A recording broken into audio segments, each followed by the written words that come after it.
Bismillahirrahmanirrahim. Assalamualaikum warahmatullahi wabarakatuh. Perkenalkan, nama saya Tiffany Amalia. Di sini saya akan membahas tentang perencanaan pembelajaran. Apakah kalian tahu apakah itu perencanaan pembelajaran? Pengertian perencanaan pembelajaran adalah merupakan catatan-catatan hasil pemikiran awal seorang guru untuk mengelola proses pembelajaran. Perencanaan pembelajaran merupakan persiapan mengajar yang berisi hal-hal yang perlu atau harus dilakukan oleh guru dan siswa dalam melaksanakan kegiatan pembelajaran, yang antara lain meliputi unsur-unsur pemeliharaan materi, metode, media, dan alat evaluasi. Unsur-unsur tersebut harus mengacu pada silabus yang ada dengan memperhatikan berikut hal-hal di bawah ini. 1. Yaitu berdasarkan kompetensi dan kemampuan dasar yang harus dikuasai siswa, serta memberi 2 sub dan materi pembelajaran, pengalaman belajar yang telah dikembangkan di dalam silabus. 2. Digunakan sebagai pendekatan yang sesuai dengan materi yang memberikan kecakapan hidup sesuai dengan permasalahan dan lingkungan sehari-hari atau pendekatan konstekstual. 3. Digunakan metode dan media yang sesuai yang mendekatkan siswa dengan pengalaman langsung. 4. Penilaian dengan sistem pengujian menyeluruh dan berkelanjutan didasarkan pada sistem-sistem pengujian yang dikembangkan selaras dengan pengembangan silabus. Lalu ada peran perencanaan pembelajaran. Peran pembelajaran berperan sebagai acuan bagi guru untuk melaksanakan kegiatan pembelajaran agar lebih terarah dan berjalan efektif dan efisien. Perencanaan pembelajaran perlu dilakukan karena memiliki arti penting sebagai berikut. 1. Untuk mengganti keberhasilan yang diperoleh secara untung-untungan. 2. Sebagai alat untuk menemukan dan memecahkan masalah. 3. Untuk memanfaatkan sumber secara efektif. Lalu selanjutnya ada penyusunan kurikulum tingkat satuan pendidikan atau KTSP. Kurikulum adalah seperangkat rencana dan pengaturan mengenai tujuan, isi dan bahan pembelajaran serta cara yang digunakan sebagai pedoman penyelenggaraan kegiatan pembelajaran untuk mencapai tujuan pendidikan tertentu. KTSP adalah kurikulum operasional yang disusun oleh dan dilaksanakan di masing-masing satuan pendidikan. KTSP terdiri dari tujuan pendidikan tingkat satuan pendidikan, struktur dan muatan kurikulum tingkat satuan pendidikan, kalender pendidikan, dan silabus. Lalu ada konsep KTSP.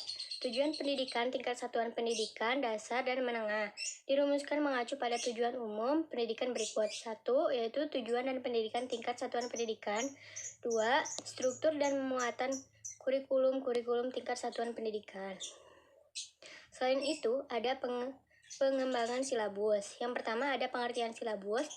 Silabus adalah rencana pembelajaran pada suatu dan atau kelompok mata pelajaran atau tema tertentu yang mencakup standar kompetensi dasar, materi pokok atau pembelajaran, kegiatan pembelajaran, indikator percapaian, kompetensi untuk indikator, penilaian, alokasi waktu, dan sumber atau bahan alat belajar.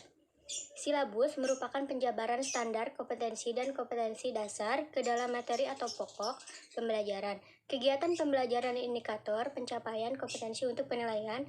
Silabus harus mampu menjawab pertanyaan. 1. Apa komponen yang harus dikuasai siswa? 2. Bagaimana cara menyampaikannya? Dan 3. Bagaimana cara mengetahui pencapaian? Selain itu, ada komponen silabus. Yang ke-1 itu ada standar kompetensi. Yang kedua, kompetensi dasar. Ketiga, ada materi pokok atau pembelajaran. Keempat, ada kegiatan pembelajaran. Kelima, ada indikator. Keenam, ada penilaian. Ketujuh, ada alokasi waktu. 8, ada sumber belajar. Selain itu, ada pengembangan rencana pelaksanaan pembelajaran atau yang disingkat dengan RPP.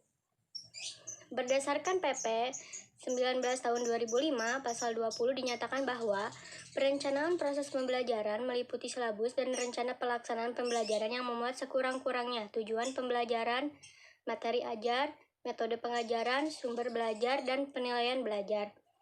Rencana pelaksanaan pembelajaran atau RPP adalah rencana yang menggambarkan prosedur prosedur dan pengorganisasian pembelajaran untuk mencapai suatu kompetensi dasar yang ditetapkan dalam standar isi dan telah dijabarkan dalam silabus. Lingkup pembelajaran yang paling luas mencakup suatu kompetensi dasar yang terdiri atas suatu atau beberapa indikator untuk satu kali pertemuan atau lebih. Fungsi rencana pelaksanaan pembelajaran atau RPP, fungsinya adalah digunakan sebagai acuan dan menyusun rencana pembelajaran sehingga dapat berfungsi sebagai acuan bagi guru untuk melaksanakan kegiatan belajar agar lebih terarah dan belajar lebih efektif dan efisien. Selain itu, ada indikator dalam pengembangan KTSP. Indikator merupakan penanda pencapaian KD yang ditandai oleh perubahan perilaku yang dapat diukur yang mencakup sikap, pengetahuan, dan keterampilan. Indikator dikembangkan sebagai dengan karakteristik peserta didik, mata pelajaran, satuan pendidikan, potensi daerah, dan dirumuskan dalam kata kerja operasional yang terukur dan atau dapat observasi. Dalam mengembangkan indikator, perlu mempertimbangkan yaitu 1. Tuntutan kompetensi yang dapat dilihat melalui tata kerja yang digunakan. 2.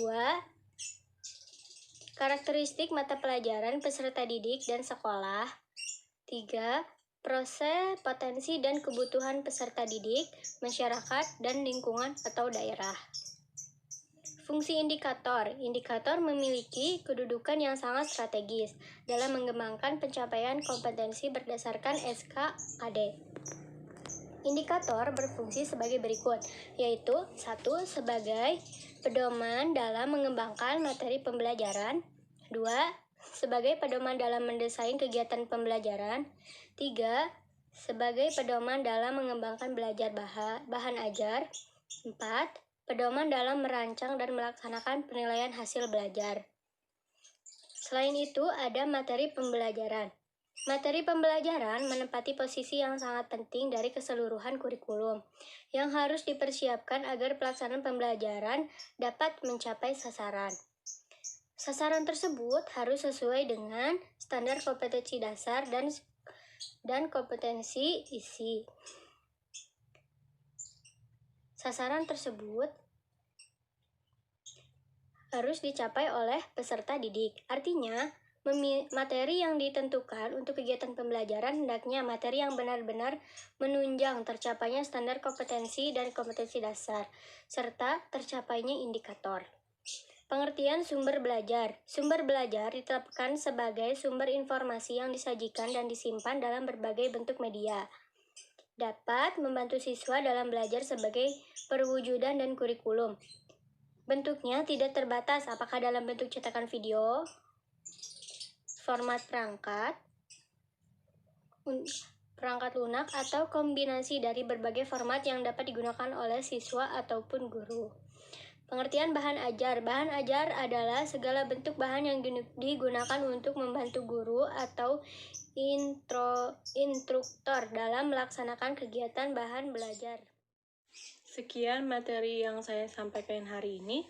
Mohon maaf apabila ada kesalahan atau kata-kata yang kurang berkenan.